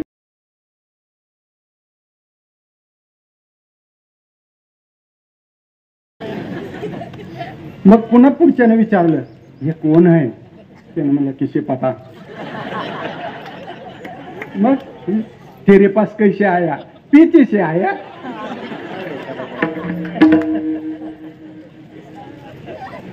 तसं आमच्या सुद्धा काय परंपरेचं व्हायला लागलं. अंगठी घाला का? पीछे से आया. तसं नाही पोरांनो. या बोटाचा अनामिकेचे डायरेक्ट नस हृदयाला जाते आणि हृदयापासून रक्त अनामिकेत येतं आणि अनामिकेतलं रक्त परत शुद्ध व्हायला हृदयात जातं. म्हणून हृदयात, या हृदयातलं त्या हृदय, ये हृदयीचे ते हृदय घातलं म्हणून हृदय एक झालं आज. म्हणून साखरपुडे दिवशी दोन्ही नवरा नवरी या बोटात अंगठी घालते ती. चला कधी ह्याच्यावर आपण एक काम करू. आमच्या धर्माच्या रूढी आणि परंपरेवर जर संयोजक मंडळीच्या लक्षात आलं तर आपण एक व्याख्यानच ठेवू. चला, श्रीकृष्ण भगवंत निघाले यमुनेतून. यमुना दुभंगली. वसुदेव गेले पलीकडं. वसुदेवानी सरळ नंदाच्या राजवाड्यावर गेले. आता तो नंदाचा राजवाडा होता आणि वसुदेव किती वाजता पोचले होते? संध्याकाळी बरोबर. सगळे पहारेकरी झोपले होते. म्हणजे रात्र होती का दिवस होता? रात्र होती. ज्या वेळेला वसुदेव नंदाच्या राजवाड्यात गेले त्यावेळेला तिथले पहारेकरी काय झाले? नव्हते नंदाच्या तिथे होते. मग तिथले काय झाले? तिथले बी झोपले. इथल्या जेलचे कुलप बाहेरून होती का मधून होती? बाहेरून होती. नंदाच्या राजवाड्याची कुलप बाहेरून होती का मधून होती? नीट ऐका. नंदाच्या राजवाड्याची कुलप बाहेरून होती का मधून होती? मधून. अहो साधाय की आम्ही घरात आमच्या झोपताना कडी मधून लावतो का बाहेरून लावतो? संपलं. मधून कुलप होती. आता वसुदेव कृष्णाला घेऊन निघाले त्यावेळेला कुलप बाहेरून होती आणि आता घेऊन पोचले नंदाच्या इथं त्यावेळेला कुलप आतून होती. मग हितली काय झाली? तिथली जी झाली तीच हितली झाली. वेळेत संपवायचं म्हणून त्याच्या पाठीमागे सुद्धा 9 भक्तिशास्त्रातले कारण आहेत. गर्ग संहितेमध्ये त्या 9 कारणाचं एवढं सुंदर वर्णन दिलेलं आहे. त्याला कधीतरी ओघात आल्यानंतर वसुदेव सरळ घरात गेले. गेल्यानंतर मधल्या घरात गेले जिथे यशोदा माता झोपलेल्या होत्या आणि तिथं जाऊन बघितलं तर तिथं मुलगी झालेली होती. त्या मुलीला उचललं, मुलाला चुकीचं उत्तर ऐकायचं का तुम्हाला? वसुदेवानं कुणाला ठुलं यशोदेपाशी? आलं का उत्तर चुकीचं? काय म्हणले ऐकलं ना? मोठ्यानं सांगा. यशोदेपाशी वसुदेवानं कुणाला ठुलं? बोला की मोठ्यानं. चुकू दे की का आपल्याला? कृष्णाला ठुलं. उत्तर कसं चुकीचं आहे सांगू का? पाटवद्यामध्ये जन्मल्या नाव ठुते ती का 12व्या 13व्या दिवशी ठुते ती? मग ही तर आता जन्मलं होतं लगी कृष्ण कसा झाला? म्हणा ना, पोराला ठुलं पुरीला गेलं. त्याचं नाव कुठं ठेवलंय अजून कृष्ण म्हणून? आपल्याला माहिती झालंय, अनेक वेळेला ऐकलंय म्हणून पोराला ठुलन. जर ही पाळी सगळ्यांनी जर ह्याचं अनुकरण केलं तर ही पाळी कशाला येते? अंगठी कुण्या बोटात घालायची आम्हाला माहितीच नाही म्हणायची. त्यानं काय केलं? पोरगीचा स्वीकार केला आणि पोरग नेऊन यशोदेला दिलं. मग तुम्ही जर ह्याचं अनुकरण केलं तर सोनोग्राफी करायची वेळ येणार आणि जर सोनोग्राफीची वेळ नाही आली तर अंगठी कशी घालायची ही न समजण्याची वेळ येणार. आता हे ह्याच्यात मी जास्त वेळ घालवत नाही. यशोदा माता वसुदेव गेले तसं यशोदा मातेपाशी बाळ रडायला लागलं की ह्या भानावर आल्या. त्यांचं अगोदरच बाळणपण झालेलं होतं. आता काय होते मला माहिती, ते शिक्षक आहेत त्यांना माहिती आहे ती शिजर का होतोय. मी कुठे डॉक्टर झालो, ती का फॅशन झाली ते बी मला माहित नाही. चला, मला त्याच्यावर बोलायचं नाही. त्याला बसून कथा लागते, कथेमध्ये सांगावं लागतं. श्रीकृष्ण भगवंत रडायला लागले म्हणजे बाळ रडायला लागलं. तसं यशोदा माता उठली भानावर आली. बघितलं तर पोरग काय झालंय, बघितलं जवळ जाऊन तर पोरग. आणि मग यशोदा मातेने आवाज दिला, अगं इकडे या. सगळ्या दाशी पळत आल्या आणि म्हणले, सांगा गौळम सांगे गौळणीला पुत्र झाला यशोदेला. गौळम सांगे गौळणीला पुत्र झाला यशोदेला.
सगळ्या गोकुळामध्ये एक गवळण उठायची, असं वाटी भरून सुंटवाडा घ्यायची आणि बाहेर रस्त्यावर आल्यानंतर पुढून आल्या गवळलीला म्हणायचे, अगं पाण्याला चाललीस का, ठेव घागर खाली. का ग, आ कर. तिने म्हणायचे, आ का बर कर, काहीतरी आनंदाची बातमी, मग पेढा खायला. तू आ तरी कर. अगं काय झालंय सांग. तिनं तोंडात घालायला हात पकडायचा आणि म्हणायचे, काय झालंय सांग. त्यावेळेस तिने सांगायचे, अगं ज्याची आपण अनेक वर्ष वाट बघतोय तो कृष्ण, तो देव जन्माला आला. तिनं न खाता घरला पळत जायचं आणि सुंटवड्याची वाटी भरवून यायची. अख्ख्या गोकुळात माउथ पब्लिसिटी चालू झाली आणि सगळे नंदाच्या वाड्यावरती बघायला गेलेल्या, बघून यायलेल्या, बघायला चाललेल्याच्या भेट झाल्यानंतर बघायला चाललेल्या म्हणायच्या, बघितला का ग. ती बघून आलेल्या म्हणायचा, मी पाहिला पाहिला पाहिला नंदाचा नंदन. पाहिला नंदाचा नंदन. पाहिला पाहिला नंदाचा नंदन. पाहिला पाहिला नंदाचा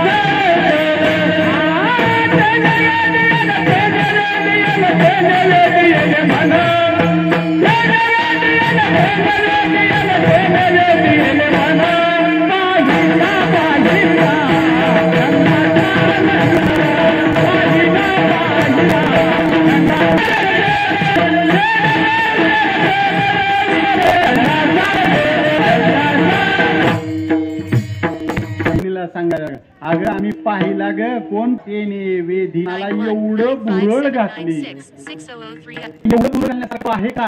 आणि काय केलं त्यावेळेला भुगून आई सांगू, तो काय आहे, तो राजस आहे, सुकुमार आहे, मदनाचा पुतळा आहे. आणि रवी शशी काळा लोकल्या त्याच्या पुढे एवढा सौंदर्य संपन्न तो आहे. आणि तो मी बघितला आणि मी बघून आले, मला पाहिला मिळाला. आणि त्यानं पुन्हा वाढायला लागला. मला आता वेळ थोडा आहे म्हणून तो वाढायला लागला. जसा वाढायला लागला तसं 4 दिवस गेले आणि 5व्या दिवशी एक गिराईक आलं. तुम्ही वर्षाला काल्याचं कीर्तन ऐकलं, मला कोण आलं, महादेवा. बरोबर आहे. 5व्या दिवशी महादेव आले आणि 6व्या दिवशी पुतना आली ते. आणि महादेव आल्यानंतर महादेवाने दारातून भिक्षांदेही म्हणून आवाज दिला आणि मधील यशोदेने सांगितलं, अगं कोणतरी भिक्षे करू आले, त्याला नेऊन वाढ, काय मागतय ती दे, आपल्याला आनंद झालाय, पोरग झालंय. गवळणी वाढायला चालल्या, त्याने सांगितलं नाही पोरगान. जेवढे अवतार झाले देवाचे तेवढ्या अवतारात बघण्यासाठी ब्रह्मदेवापासून सगळे आले होते. मला आता वेळ नसल्यामुळे मी सांगत नाही. सगळे देव भेटायला आले. प्रल्हादाच्या वेळेस सुद्धा नारसिंह रूपातल्या देवाला बघायला सगळेच आले होते. आणि त्यावेळेला प्रल्हादाला नारसिंहानं विचारलं, अरे हे बघ मला बघायला ब्रह्मदेव आलेत. सगळेच देव इंद्रापासूनच्या सगळ्याची नावं घेतली. वेळ नाही आपल्याला, कृष्णाच्या चरित्राकडे जायचंय. सगळेच खांबाच्या आडबल लपून बघायला लागलेत, कारण माझं हे अकराळ विकराळ रूप. प्रल्हादा तुला भीती वाटली नाही का माझ्या रूपाला बघून? प्रल्हादानं सांगितलं, देवा मी तुम्ही जसं आलं तसं मी एक काम केलंय. काय? मी तुमच्या चरणाकडे बघतो.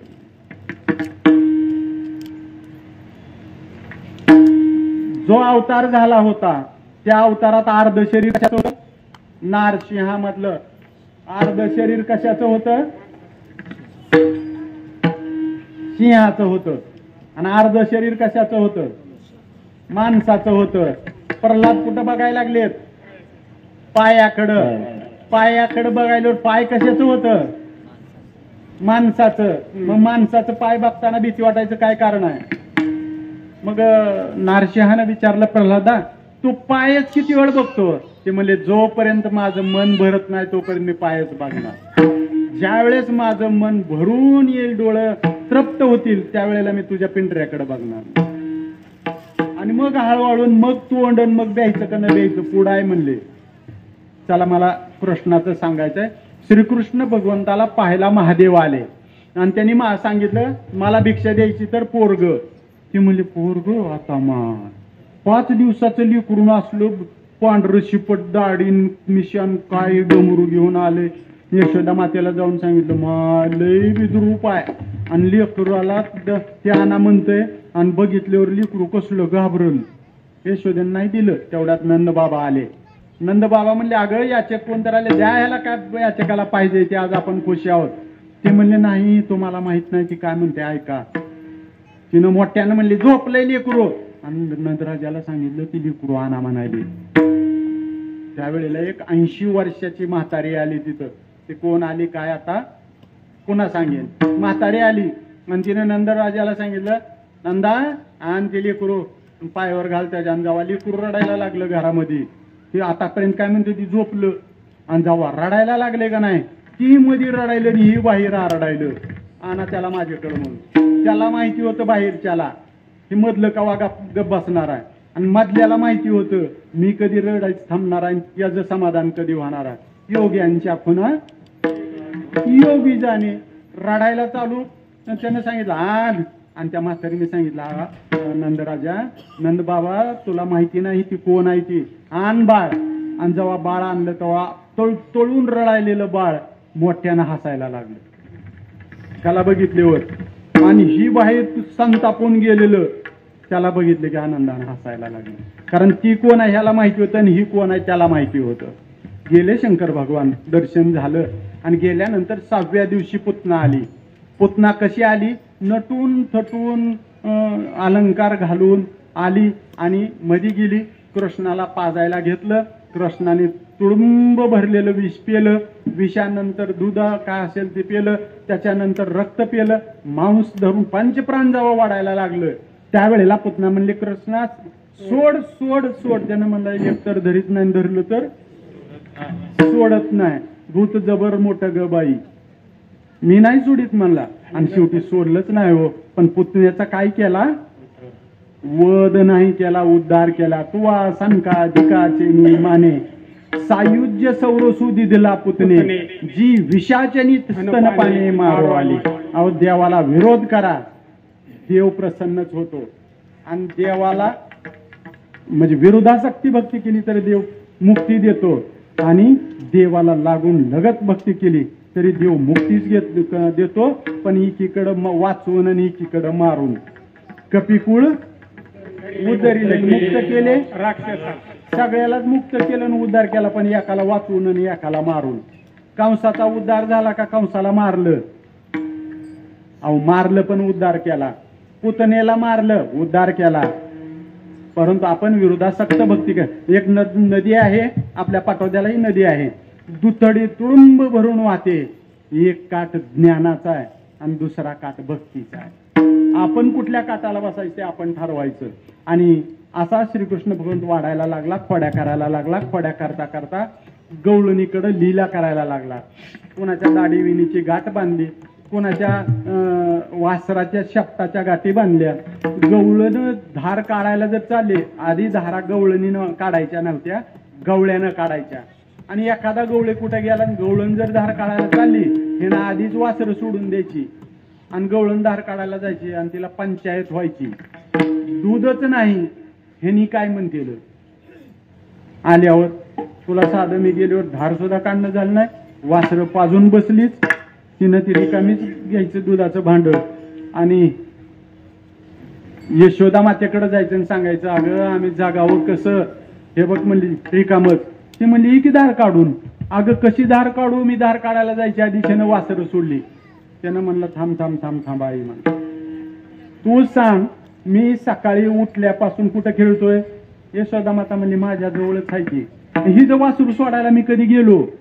आणि मग यशोदा मातेनं म्हणायचं, तुम्ही लटकाचा आळ घेता ग गोकुळच्या नारी, तुम्ही ढाल गजा ग गोकुळच्या नारी. तुमचं गोकुळच्या बायाचं चुकतंय, माझा कृष्ण कुठंच गेला नाही, इथंच आहे. पण तो किती लीला नाटकी होता, त्यानं काय काय केलं. चला जास्त वेळ आता थांबवतो. आणि मग श्रीकृष्णानं ज्या वेळेला शांत व्हावं म्हणून यशोदा मातेनं गणपतीचं व्रत केलं. आम्ही सुद्धा व्रत करतो, आमची व्रत वेगळी असते. कोणतं पिपाणी असतं मला माहित नाही. आता एक व्रत निघाले, सोमवार निराहार करायचा आणि संध्याकाळी मली दाखायचा. मला माहित नाही इकडं आहे का नाही. काय ठिकाणी मी बघितलं, दिवसभर काय खायचं नाही, सकाळी मलिदेचे 3 लाडू करायचे. एक महादेवाला, एक घरच्या देवाला आणि एक घरच्या देवीला. एवढाच. म्हणलं माय तुम्ही एवढंच कसं खाता. नाही आजचं सोमवारचं माझं व्रत आहे का इकडं आहे ना. हा बरं झालं सांगितलं, इथं बी आहे. मला वाटलं तिकडंच आहे काय की. मी खरं सांगू का, नका हो. ही खरी गरज या सगळ्या पिढीला आहे. कशाची, तुम्ही असण्याची. ज्या वेळेला पुरुषाची शक्ती जिथं संपते तिथून महिलेची ताकद चालू होते. तुम्ही म्हणाल कसं काय. जेवढे दैत्य मारले तेवढे कुणी मारले, सगळे देवीनं मारले ना. महिषासूर कोणी मारला, इथं धारासूर मर्दिनी आहे. धारासुराचा वध कोणी केला माहित नाही. चला हे सगळं महिलेनं. अजून एक एक सांगू का. विद्याची देवती कोण, इकडून विद्येची देवता कोण, बरोबर सांगितलं. आमचं सगळ्याच मुळारंभ असणारी देवी घ्या ना, आपल्या पाटोद्याच्या आईचं नाव आहे का नाही, अंबाबाई. प्रभू रामचंद्राला रामायण घडवायला लावणारी कोण, मनानं सीता. काय करावं ह्यांना, सीता नव्हती का. रामायण कुणामुळे घडलं, सीतेमुळे घडलं. महाभारत कुणामुळे घडलं, द्रौपदीमुळे घडलं. मग हे सगळं घडवणारी कोण असते, स्त्री असते, बरोबर. म्हणून आपल्या घरातलं सुद्धा रामायण महाभारत करायचं आपल्या हातात आहे. म्हणून आपण ते करावं, व्यवस्थित करावं, एवढी आपल्या सगळ्यांच्या चरणी प्रार्थना करतो. आणि श्रीकृष्ण भगवंताच्या साठी गणपतीचं व्रत केलं. आणि व्रत केल्यानंतर शांत झालं. ही गणपतीचं करायला आई आता जरा गप बसावं म्हणलं. गप बसलं. हिला वाटलं माय गुन्हा आला की ह्याला, कशाचा, गणपतीचा. आणि तिनं हारा भरून मोदक वाहीन असा नवस केलता. गणपतीची पूजा मांडली ना, हारा भरून मोदक केलं. त्यानं मग गेलं मला आहे एक, त्याच्या हातावर चट दिशी चापट मारली. खराय का खोटा आहे. देवाला केलेल्या नैवेद्यात जर लेकरांना हात घातला तर तुम्ही काय करता, काय करता. लेकरला गी गी गी म्हणून देता का हातावर चापट आणता, चापट आणता. मला वाटलं फक्त कृष्णाच्या काळातच होतं काय की, आता बी आहे. कृष्णाला नैवेद्य दिला नाही त्यानं. मला बरं आहे. मध्ये गेलं की त्यानं अगोदरच लीला केली होती. बाहेर उदबत्ती ठेवली. आता ह्याच्यावर थोडं 1 मिनिट घेतो. खरं सांगू का, देवाला उदबत्ती वाहू नका. सगळ्याचं भान आहे ना, सगळे जागेवर आहेत ना. देवाची पूजा केल्यानंतर त्याला तुम्ही काय ववाळता? उदबत्ती ववाळू नका. देवबापा पूजा करताना काय म्हणतात, किंवा तुम्ही आरती म्हणताना काय म्हणता? कर्पूर गौरम धूपम दीपम उदबत्तीम दीपम म्हणतात नाही ना. उदबत्तीमध्ये विळूची काडी आहे आणि विळूची काडी माणूस मेलीवर जाळायला असते. म्हणून देवाला उदबत्ती कधी वाहू नका. मी तुम्हाला रेकॉर्डिंग चालू आहे, मी सांगतो तुम्हाला. तुम्हाला कोणी सांगितलं का नाही मला माहित नाही, मी सांगतो. उदबत्ती देवाला लावू नका. धूप लावा. कारण आम्हाला पूजा सुद्धा करताना सरळ म्हणतात धूपम दीपम, मग नैवेद्यम समर्पयामी, काय पुढचं असेल ते असेल. पण धूपम दीपम, तुम्ही दीप लावलेला असतो आरती. धूपम उदबत्ती असते, अजिबात नाही. चला पुढं. यशोदा मातेनं कृष्ण भगवंताला दिवाला लावायचं राहिलं रे, जरा इथं उभा राहा, मांजरील ह्याच्यात तोंड घालेल. ह्यानं म्हणला आहे तू जा. एवढा मोठा बोका इथं उभा असताना मांजराची काय हिंमत आहे म्हणला इथे यायची. आणि जशी आई गेली आणायला तसं सापडच ना, कारण ह्यानं ठुलेलं होतं.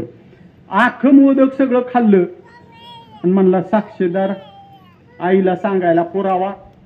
कोण सांगणार पुरावा? गणपती. गणपती बी उचलला आणि गिळून टाकला. पुरावा संपला आणि दरवाजाच्या मागे गेलो हात करीत उभारलं. आई आली. कृष्णा कृष्णा. शी म्हणते आयो. ती म्हणते हाय हाय. कुठं आहेस तू? इकडं उभारलं म्हण. अरे कृष्णा तुला इथं नजराक म्हणलं होतं. काय सांगू आई म्हणला. असा भला मोठा उंदीर होता. त्या उंदरावर असा भल्या मोठ्या पोटाचं आलं. त्यानं सगळंच खाल्लं ग. मी वाचलो बघ. लई मोठं होतं म्हणलं. लई भीती वाटली मला. मी लपून बसलो. तू जिसतोर त्यानं मला बी खाल्लं असतं तर. आणि त्यानं देव बिघडून टाकला म्हणला. यशोदा मातेच्या लक्षात आलं देव काय झाला. म्हणला देवाशीच भुषे देव काय झाला. प्रचिती आली यशोदेला. प्रचिती आली यशोदेला. म्हणला काय आई विडी आहे म्हणला. खरा देव मी आहे आणि मलाच म्हणती देव काय झाला. मग पुन्हा यशोदा मातेने म्हणले कृष्णा आ कर. आ केल्यानंतर तिला 14 भुवन पोटात दिसली. किती भुवन? 14. तुम्ही थोडस पोरांच्यासाठी तुम्ही हनुमान चालीसा वाचा, तुम्ही धर्मग्रंथ वाचा. त्या काळामध्ये पृथ्वीपासून सूर्याचं अंतर किती योजने आहे लिहिलेलं आहे. अजून विज्ञानाला सापडायला त्या विज्ञान सुद्धा ह्याचा अभ्यास करायला. एव्हरेस्ट शिखर सगळ्यात उंच आहे बरोबर पोरं.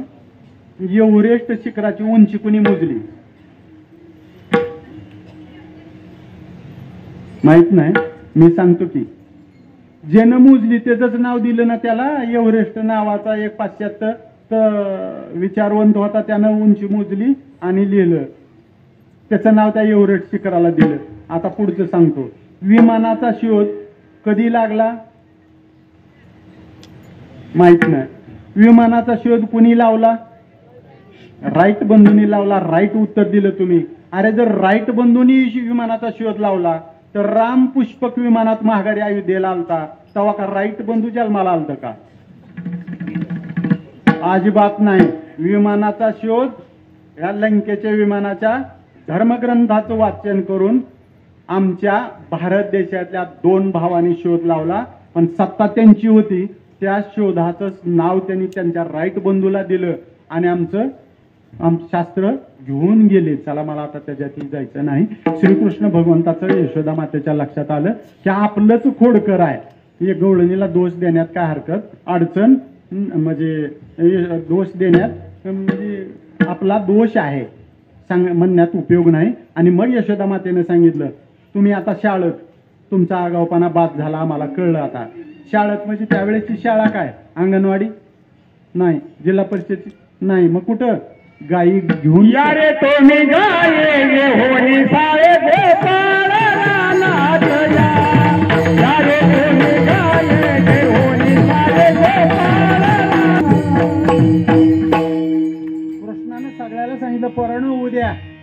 जाईने मी राणा सगळे घेऊन या गोडा आज नाही आई द्या आणि सगळ्याला सांगितलं सगळे तुम्ही गाई गोपाळ घेऊन मग काय काय घ्यायचं काठी हातात कशी घ्यायची डबा कसा बांधायचा कशात बांधायचा काय काय खायला घ्यायचं श्रीकृष्ण भगवंतानं सगळ्याला ठरवलं आणि उद्या रानात जायचं ठरलं आणि शेतात गेल्यानंतर तिथेही बसलं नाही तिथं असणाऱ्या सगळ्या दैत्याचा वध केला आणि तिथं खेळ खेळले हुतुतू खेळले हामामा खेळले लगोरी खेळले विटी दांडू खेळले आणि मग चिंडू फळीचा खेळ खेळला चिंडू फळी फळी म्हणजे बॅट आणि चेंडू म्हणजे बॉल बॅट बॉलचा खेळ पहिला कोणी खेळला 7000 वर्षापूर्वी श्रीकृष्णानं गोपाळाच्या सोबत खेळला पराणू आता सांगा क्रिकेटचा खेळ कुठून भारतात आला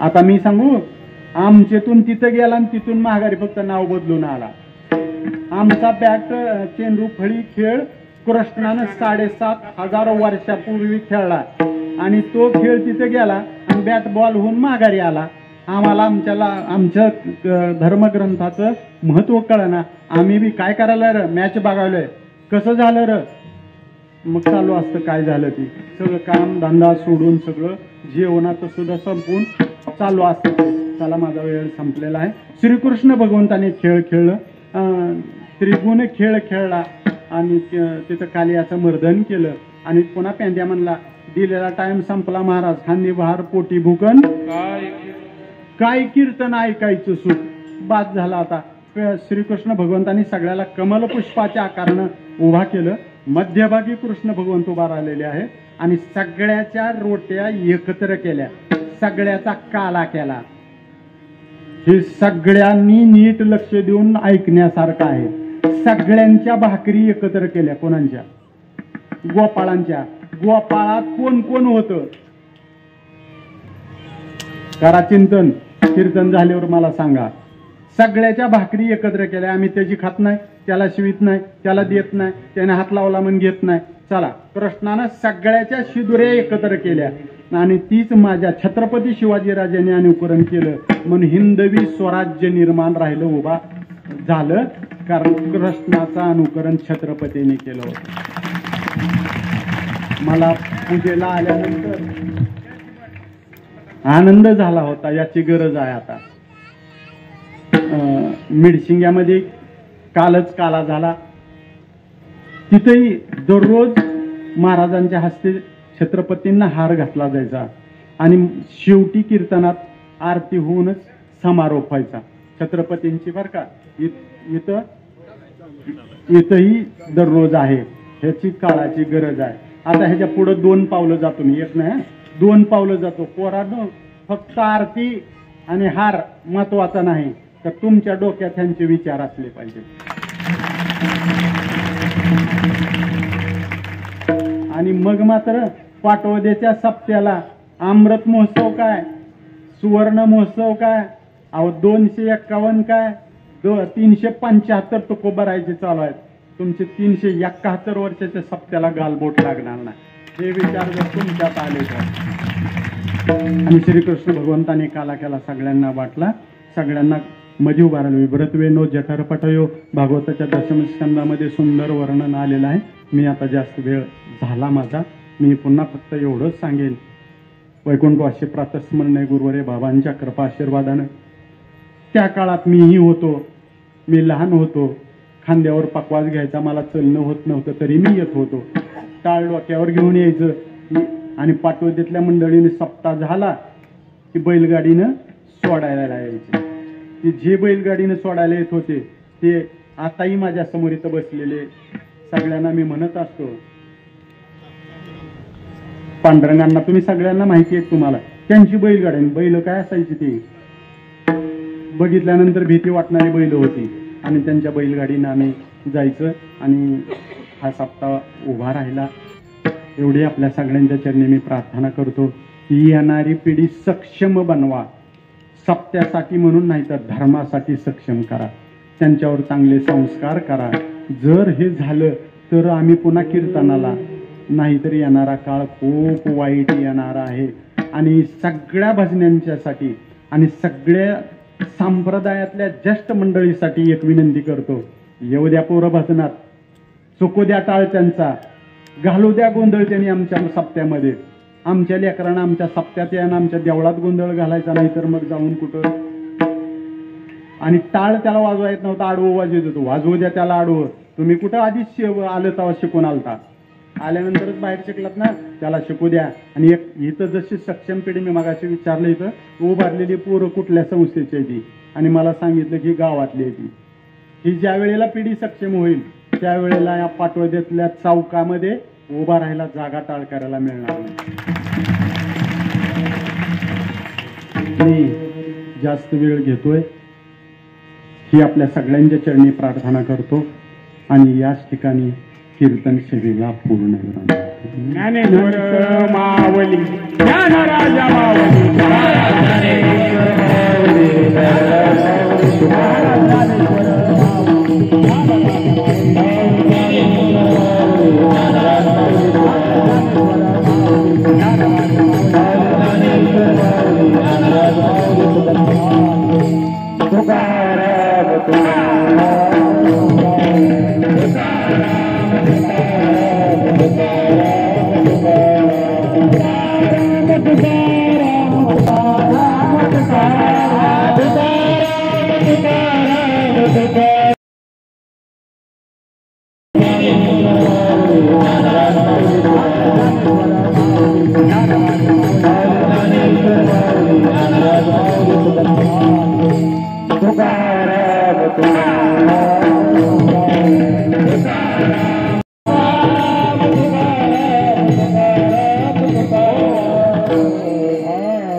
सद्गुरु बाबा माझी आये वजला ठाव जावा पाये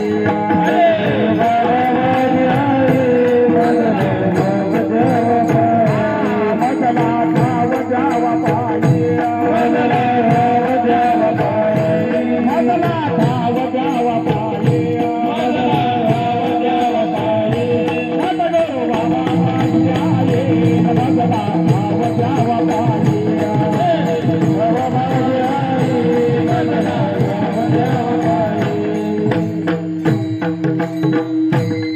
दुर्गा बरणगाव